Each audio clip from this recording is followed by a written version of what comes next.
বৃদ্ধি থেকে শুরু করে আমাদের সমস্ত দিক থেকে মানুষের জীবন ধারণের মান এবং সমস্ত কিছু এমনভাবে বৃদ্ধি পেয়েছে যে রোড সেফটির মাধ্যমে আমাদের মানুষকে আরও সজাগ করতে হবে, সচেতন করতে হবে।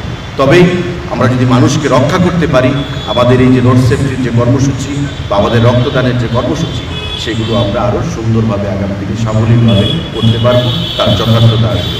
তো এই রোড সেফটি করাটাই এখানে অত্যন্ত গুরুত্বপূর্ণ এবং তার যথার্থতা সেই জায়গাতে। আজকের এই রোড সেফটির দিনে আমি প্রত্যেকের কাছে আহ্বান জানাবো যে আপনারা সুন্দরভাবে গাড়ি চলাচল করবেন এবং যারা মজদুর সঙ্গের আমার ভাইয়েরা রয়েছে তাদেরও সেখানে একটা গুরুত্বপূর্ণ ভূমিকা নিতে হবে।